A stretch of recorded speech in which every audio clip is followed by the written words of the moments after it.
W's and L's, a weekly recap show. We give a dub to the things that we like and an L to the things that we don't.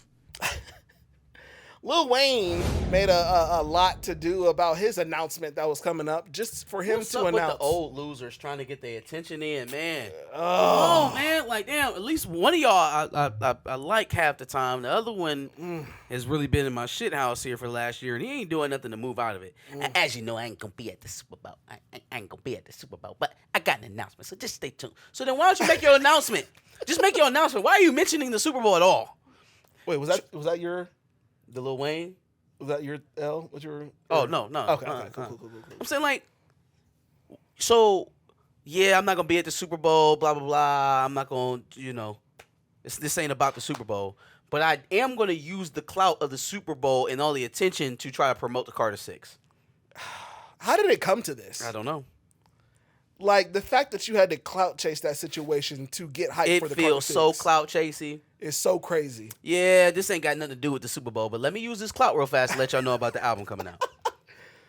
And you know what? So, for so long, I've heard that Lil Wayne just lives in his own bubble. Like, that was the excuse that they gave when he said that bullshit about my bitches matter to me or whatever. Mm-hmm. They were like, oh, well, Wayne lives in his own world. He don't pay attention to too much stuff. Shit. At some level, that has to be true for him to think that we give a flying fuck about the Carter 6 at this point. I don't know who's asking for this. I don't even know what the sound is going to be like. And this ain't even hate. Like, I love the Carter 3 and the Carter 2. But we're too many Carters at this point. Like, I don't care.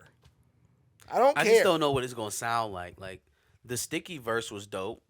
But then some of his other shit I heard him do this year was less than. That's the other thing. I've heard him do recently some dope verses. Mm-hmm. I just don't know that I care about the Carter 6. Do something else. Do something else. Yeah, like maybe that's what you need to do. You know what he needs to do? He needs to go on a Nas and Hit Boy run. That's exactly what he needs. He need to go get with a producer that he's never worked with before and just get in the lab. Now, I can't give him a slight dub on something that he did this week, though. That boy made the remix for I'm a Swerve on the Corner. Whoa, whoa. Yeah, again, I didn't hear the verse, though. I didn't hear the part of why I feel like I have no clue what I'm going to hear on the Carter 6. I don't know what version of Wayne this is going to be. I didn't even care enough to go listen to the remix after I said what I said prior to all this about he needs to do the remix. But the fact that you called it out weeks before it happened and then it happened, that it was that predictable. Yeah. And then you doing this shit where you trying to piggyback off the Super Bowl, announcing your album. Like, it just feels desperate, yo. Yeah, very much so. You doing verses with Jello Ball? Ooh. Oh. Don't hate on Jello. That's nasty. He needs some milk. That shit don't feel right. Why? Yeah, well, no disrespect to Jello Ball, because he got motion, like real motion going on right now. He done changed his girlfriends up. He probably needed to change. He done left Nikki Baby in the dust. No, yeah, I was gonna say baby mom. Yeah, left Nikki Baby in the he dust. Probably needed to change up on her. Shout out to sis, she won. Nikki, like LeVar said, you got your own bread. You all good. You got it. You don't need Jello. You know what I'm saying? Is she still on Love and Hip Hop? I don't know. Who knows? That's what I knew her for. But in any case, it just doesn't feel like Wayne type stature. Like imagine I need a new rapper. Give me a new rapper. Give me one of the YNs. NBA YoungBoy. Not newer. He's established. Oh, like a freshman. Oh, what's my guy's name? Oh, Cash Cobain. Okay, so imagine Cash Cobain hops in and he got a Jay-Z verse. Everybody gonna be like, what? Like, huh? Yeah, I would. Excuse me? What is going on, huh?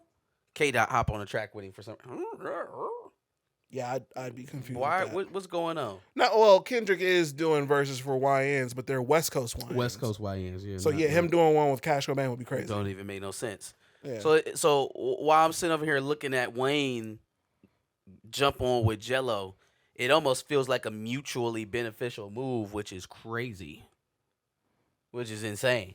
We talking about 15 minutes of fame, flash in the pan type arrival versus what at one time could have been named the greatest rapper alive. Yeah. That feels Yeah. like a fall from grace to me. It is. And it probably wouldn't seem like such a fall from grace. It would seem like, T.I. went through this. Jay-Z obviously went through this. Kanye's going through it right now. It probably wouldn't seem like so much of a fall off if they didn't, at one point, they weren't so arrogant about where they were. I think Kanye doesn't have a soul around him that gives a shit about him. Facts. That's also a factor. Both of them, I think, are in the same boat in this. Like there came a point. Wayne got people around him that love him. I think Ray Janae and that's true. LaToya actually care about him. He has no excuse. Ye is in he's in shark infested waters by choice. No, they're by different. choice. He they're puts different himself situations, but I think they're similar in the fact that at one point they acted very arrogant when they probably shouldn't have.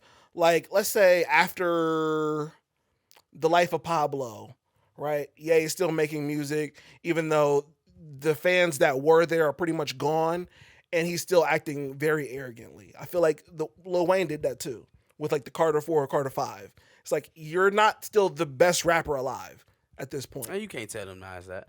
That's why we're getting the type of reaction out of Kanye that we're getting right now, is because he's not at that level that he was at anymore. Right. And in terms of popularity, even though one of his biggest ops got taken out behind that popularity, it's still taking the shine away from him. He's not center of attention. And so now I got to get back online and talk about Nazis so that y'all will talk about me again. I'm not about to do it. I'm not about to fall back into that bullshit, man. Yeah. And saying with Wayne, it at least seems to be a little bit more focused on trying to get some money. But I don't know where we're at right now, man. I don't know what we're doing. It just feels a little bit desperate. Would we feel the same about Wayne if he didn't go to jail and have the legal battle with the label? Maybe not the legal battle, but when he went to jail and came back, he was still making hits. I was on the side with the label disputes. The Cash Money label disputes. Yeah, we could burn Birdman at any time. I was on his side about the label disputes. But when he went to jail and came back, he was still making hits at that point. I'm giving a dub to a person who is bringing a certain genre back that I feel kind of iffy about, to be honest with you. Because with everything that Zeus has done to this genre, I feel a little bit iffy. Right, the black reality shows. Jesus, I don't like that direction. Die. Let's just let it die. I don't like that direction that we're going in. But we can't let it die yet without at least letting Druski have a turn at it. No. So therefore, I'm giving a dub to Druski because I, like it or not, I'm probably going to watch Could Have Been Love. What is that? What is it? It's remember the Could Have Been, not a love show with Drewski. Remember Could Have Been Records? Oh god damn it! It's that, but it's like Flavor of Love version of that. We don't need another one of these shows. I'll be honest. We don't need. I'll be honest. Shows. This looks just as ratchet as all of the Zeus shows. Of course it does. Why actually, would worse. It look any better? Worse, actually. It looks worse. But I'm gonna watch it. No. I'm going to watch it. No, don't. Why? Because it looks funny. The trailer looked funny. Good God. I'm sorry. I'm telling you, I don't like it. Is that man ever going to stop doing skits and get on a stage and tell jokes? I think he already has. At a certain point, has he? He has a stand up that some I can stream it. I can watch it right now. I don't know if you can watch it. I think he has already done stand up sets though. Okay, well that's what I'm more interested in from Druski. I want to see if he can I feel like he's talked about it. And make people laugh, because then that translates to being able to do it in movies and television. I don't know if he's just like internet skit funny or if he's like just generally funny and can reproduce in other forms of media. What he's going to be doing in this reality show doesn't change that situation for me at all. I don't know anything more about him as a performer than I knew as him as a skit artist. Like I said, I don't like myself for having, wanting to do it, but it's Druski, and sometimes he be funny as hell. So like, I got to. All right, last up goes to Larry June and 2 Chainz. They dropped an album that was about 37 minutes in total length. Was it? What kind of rap was it? Certainly not trap music, right? No. Oh, it wasn't? Damn. No. Damn. It was. I'm sorry, I said Larry June and 2 Chainz. It was Larry June, 2 Chainz, and Alchemist, because Alchemist made all the beats. So it wasn't really trap. It was like, Larry June makes like vibey background music. So this man really, really about to stick by this. He never gonna make trap music again. I don't know that. We ain't never gonna get no more booty shakers from Well, see, this For 2 album, Chainz. I feel like fit. Like when 2 Chainz makes like vibey records, like this is one of his lanes that he can get into. Question.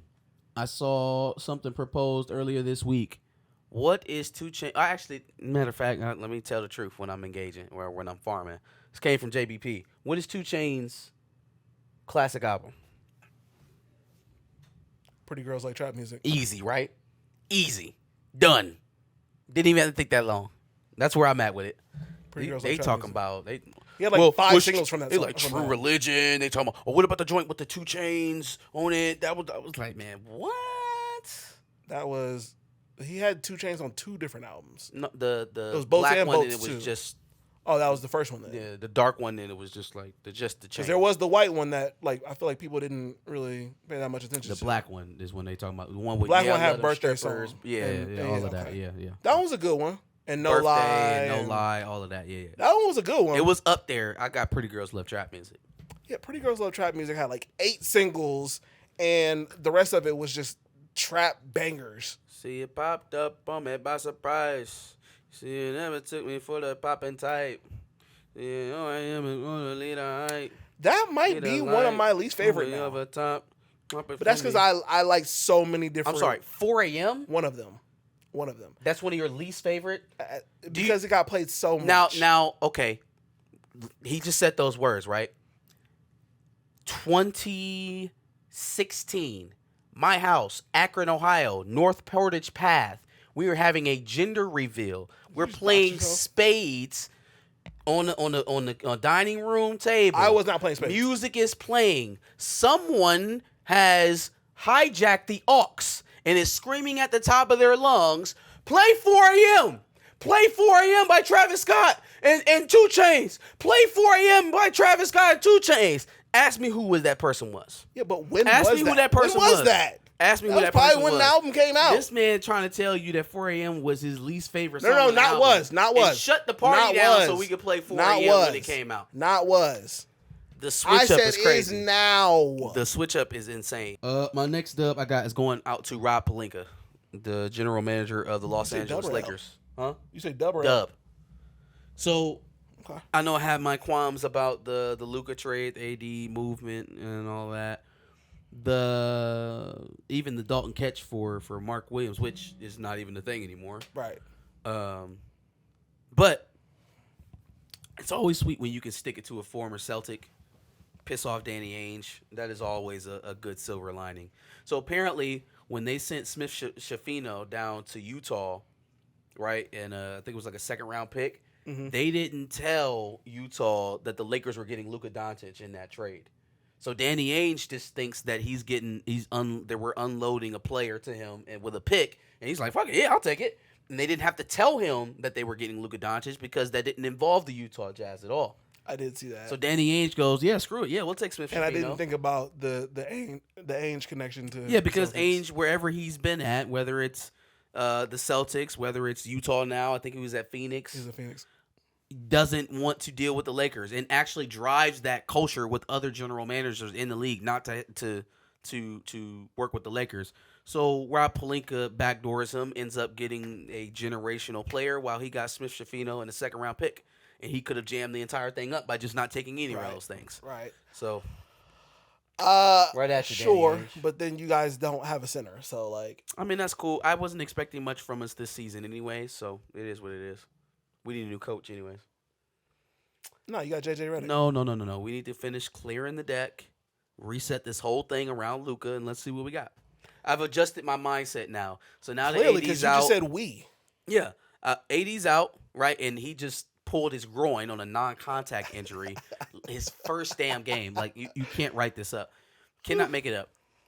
LeBron seems resolute in everything that's going on, which probably tells me that he's either along with what's going on or he's been told he doesn't really have a choice, and he's just trying to make the best of the situation on the way out. Possible. Which sounds great. Cool. So let's get a big guy. Let's get some more shooters. Let's get a real NBA coach in there. And then, no. And then we'll see what we got for the future. I got to give a quick L and dub to the Cavs. An L because they got rid of Karis LeVert. A dub because they avoided Ben Simmons. and he's going to the Clippers. So did he get traded there? Did they just get waived from the Nets? How did that happen? I think he got waived, and then he was taking meetings with both the Cavs Trying and to the Clippers. steal Michael Blackson's wife while you're getting waived from the Nets. Just priorities, dog. Just priorities. And again, that's not the type of story you want NBA personnel or other prospective NBA teammates reading about you when they're vetting you, or when you're kind of on the roster, but it's tenable because they just claimed you off of waivers. It's not something that you want players reading about you, that you go around trying to backdoor them for their wives. That you're an absolute piece of shit. Good luck to you, Ben Simmons. We'll always have that photo and Cleveland Hopkins. Saquon Barkley's wife. Let's get him my first Yo. So Saquon Barkley's wife got got Twitter doxxed. Got some old tweets from her. Let me see if I can pull them up here. See, very aggressive against Raven Simone and the Cheetah Girls. That's strange. Very aggressive. It's a weird target for racism. I agree. Let's see. Was she mad that the white girl left?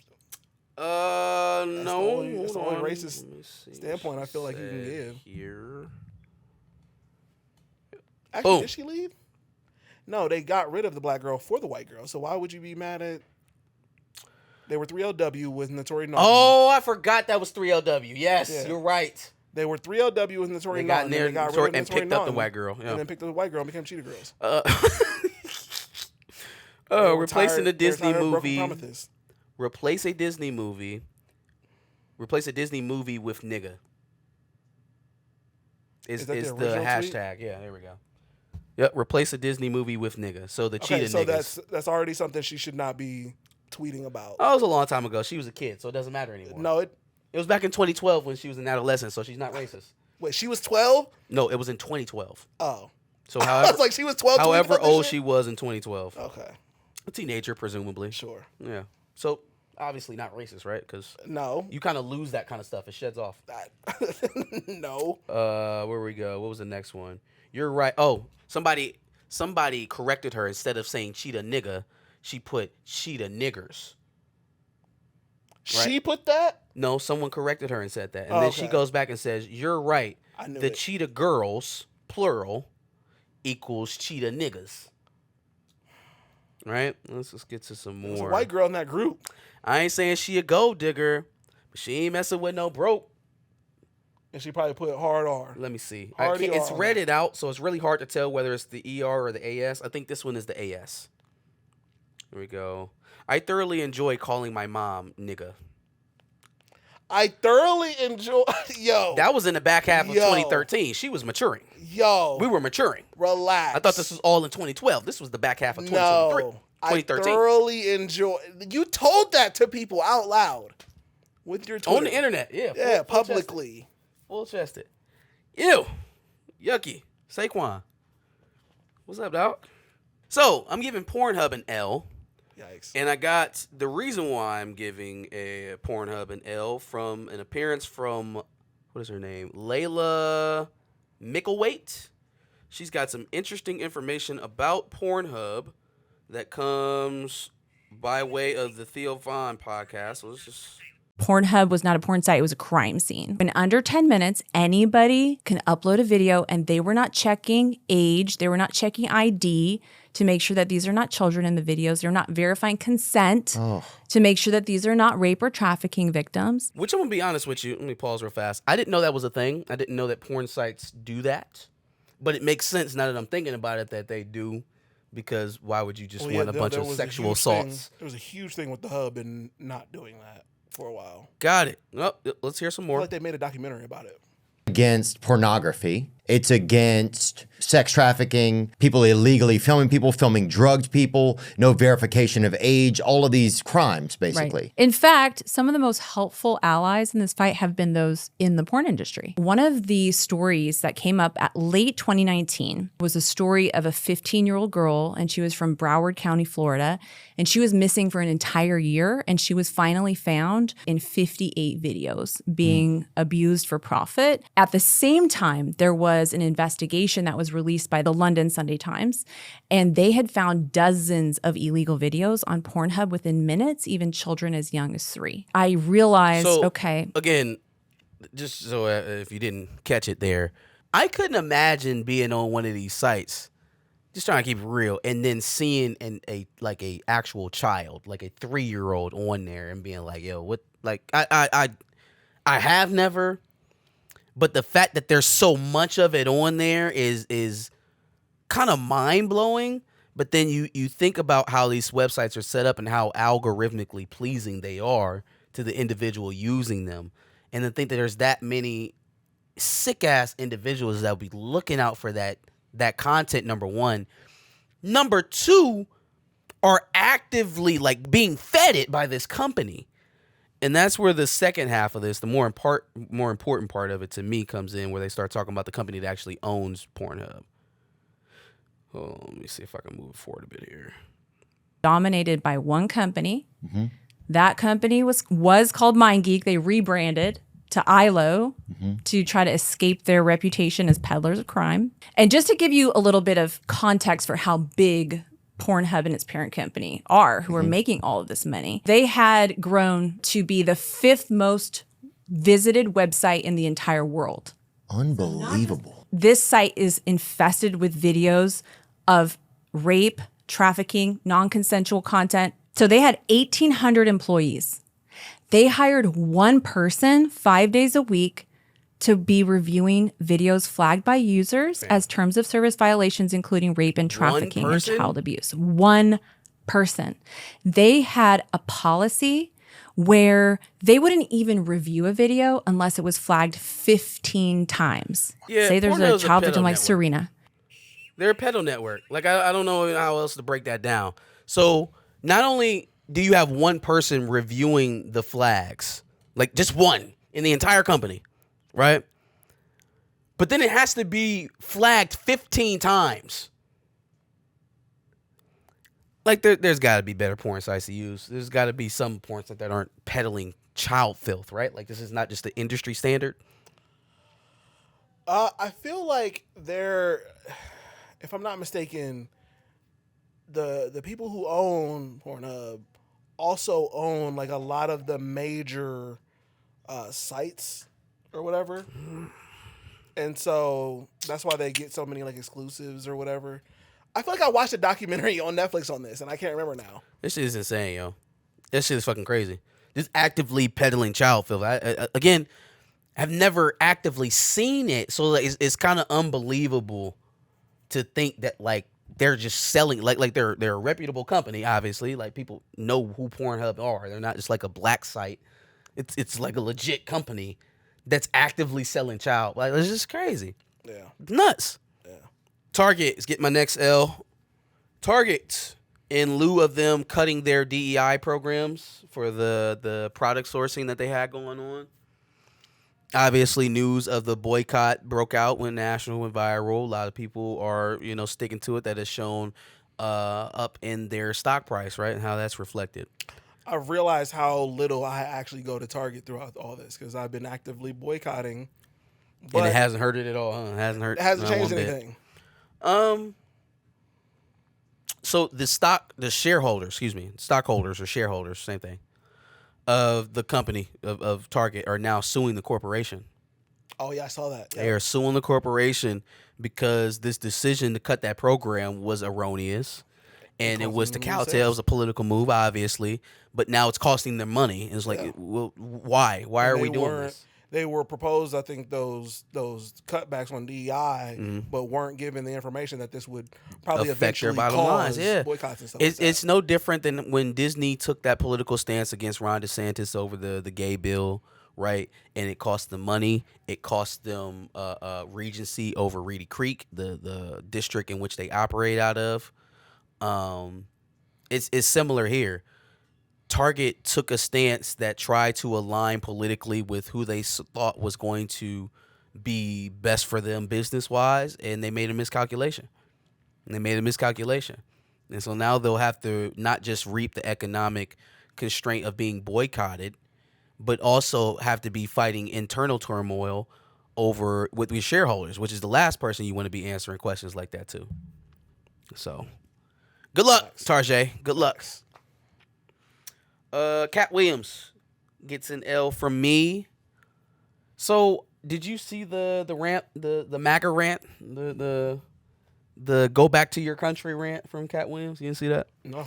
Apparently, he had a Mexican heckler. A Mexican heckler is crazy. A Mexican heckler, an individual from Mexico who decided to heckle Katt Williams, which is a mistake in itself. Sure. I never understand why people in the crowds of comedy shows choose to go back and forth with the person who has the microphone. Find anyone in this motherfucker to argue with. I mean, any number of people to go back and forth with. There have to be literally hundreds of individuals within this venue for you to talk shit to, make a joke at, scream at, fight with, go back and forth as much as you want. There's one person in this entire building that you probably shouldn't get into a verbal back and forth with, is the person holding the microphone. I understand it when you're drunk, like really. No, I don't get it. You're still there to see them. You paid money to go see them. What would make it okay for you to argue back and forth? Oh, nothing makes it okay. I just think your inhibitions are gone, and so you're not making sense at that point. So this individual obviously got what he got coming to him, but also got it in a way that I didn't feel like was necessary, and got it in a way that Katt Williams had previously talked out against. Now, if you can remember old Holier Than Thou Katt Williams in the aftermath of his Shannon Sharp interview, he was talking about comedians getting caught up in controversy, right? And here go Katt Williams.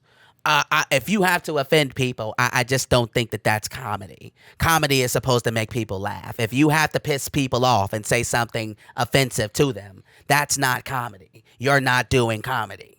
If you have to insult people or something or another. It was along those lines, right? So now I'm listening to Katt Williams, and he was on the right track. It was okay, USA, it's funny. But then, like, it actually got into, like, some Republican, MAGA, anti-immigration shit. Are you Mexican? Do you know where Mexico is? No, this ain't Mexico. It used to be Mexico, motherfucker, and now it's Phoenix, goddammit.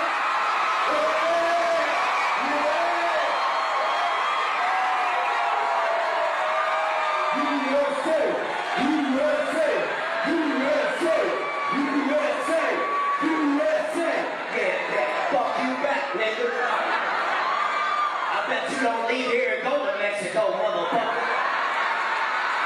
Go get you some Chick-fil-A speech. I'll beat you cabrón. Motherfuckers think they can live in this country and then still be allegiance to another fucking country. If you love another country more than you love America, motherfucker, then get to step into that bitch. So if you love Mexico, bitch, get the fuck over there.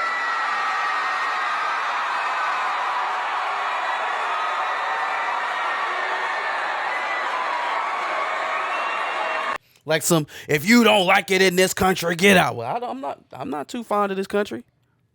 Like, I'm from here, and I'm not too fond of the way things go down here. Facts. Not too fond of the way that we exert our power internationally. I'm not too fond of the way that we deal with individuals of lower stature or lower place. I'm not very fond of this country. Mm-hmm. You gonna tell me get the fuck out too? No, fuck you. I'm here, boy. Yeah. Bred here, American. Facts. Like I'm never going to sit up here and completely get on the whole nationalist ride of it all in terms of immigration. I understand where there are conflicts. I understand where it may run counter to the advancement of my people here. Mm-hmm. At the same time, he felt like he turned into a whole red, white, and blue patriot, and I have never gotten that from Katt Williams.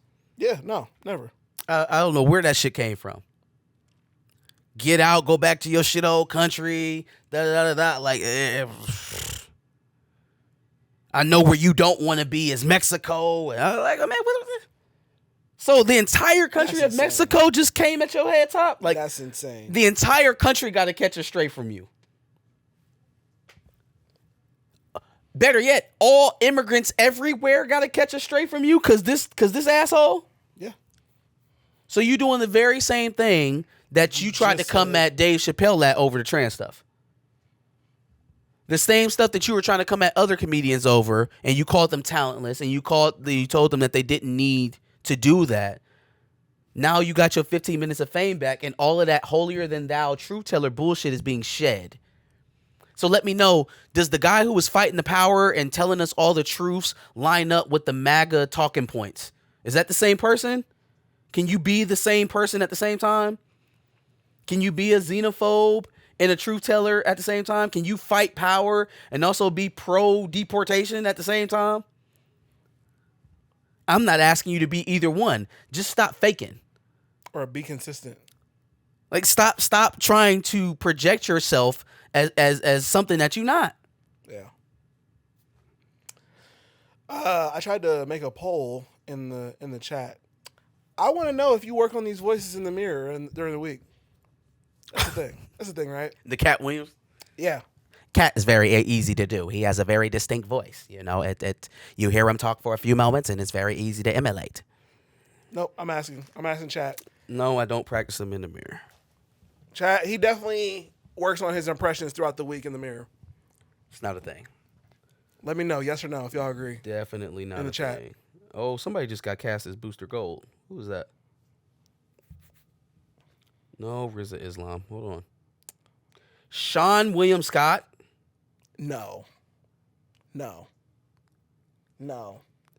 Sean William No. Scott is going to be Booster Gold in James There's Gunn's no DC way. universe. You're telling me I haven't even heard James that name. Gunn is going to make a TV show starring Sean William Scott it's about a superhero character that nobody knows about. I haven't heard that name since Dude, Where's My Car? Or American Pie, one of the American Pies. Yeah. Shout out to Sean William Scott. We'll see if it works out. All right. Actually, no, he was in that movie with The Rock. The Rundown. Yeah, well, I think that all still is around Within the same same time. within the same verse, yep. All right, two more. First L I got, first of the last two, excuse me. Amanda Seales. Stop talking about Issa Rae. Stop talking about Insecure. Matter of fact, I want you to stop talking about anything that happened in your life prior to 2019. I don't care. I've heard it all. We've been through it. We know who you don't like. We know how you feel. We're going forward now. I don't ever want to hear her mention Issa Rae's name again.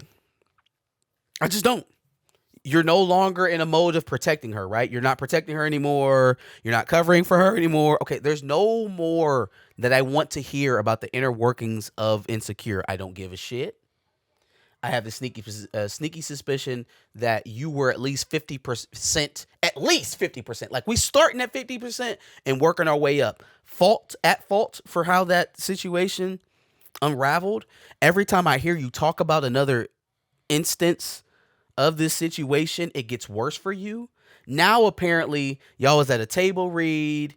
She asked you why you were asking a certain question. You popped off at her and told her that she wasn't going to talk to you like that. And then she tried to fight you, and you said that y'all wasn't going to fight. That is the latest addition to this story. They were at a table read for the last season. She was asking a question of, innocently. She had to have been so innocent in asking her a question, right? Asking her question about the character and why they would do something. Issa Rae responded to her probably not the way that she wanted to be responded to. You popped off the way that I know that you pop off because we see it. You literally crash out anytime you're talking about this shit. Issa Rae told you to squabble up and you didn't want none. It went left when she asked, or when she said, "You're not going to talk to me that way." Yes. That's where it went left. Pretty much. I mean, yes. Maybe because Issa, I can't take it on Amanda's word that whatever Issa Rae said to her was truly disrespectful. Because I've literally heard you walk through situations where you weren't being disrespected and you were taking it as disrespect. Here's why I say that's where it went left. Because at that point, you could have been the bigger person and said, "All right, I'm de-escalating this situation," and you decided to double down into it. You want to hear her reasoning for why she popped off? I'm your employee. I'm your elder. And There was a third reason. It was equally as stupid. Like, I'm your elder. Girl, you can't be no more than a few months, maybe a year older than Issa Rae. No, like, it's come on, man. not that Like, you serious. not her grandma. Right. You ain't old enough to be her mama. Don't call her a fucking... He's my elder then. I'm not his elder. The fuck? I'm his OG. That's not a thing. But His OG. I am very tired of hearing her talk about Insecure. She sounds very bitter.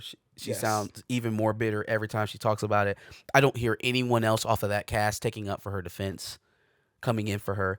In fact, Issa's silence was the most generous thing that she got from the cast and crew in regards to her troubles from Insecure, at least that I could ascertain publicly. And now that she's totally burned that bridge, there's nothing. There is no positive feedback coming from the things that she says. There is no positive corroboration of the things that she says in relation to how she was treated on Insecure. So I just really like to stop talking about it, fam. Oh, for sure. Do the job that you have now. Aren't you still working with iHeart? No, she's Urban One. Urban One. Okay, got you. Yeah, do your job. She's like half of Urban One's like podcast. Do your job, It's fam, crazy. before they find someone else to spearhead it. Because I can't imagine you're being very effective right now. Urban One, if you're looking for other podcasts. You feel me?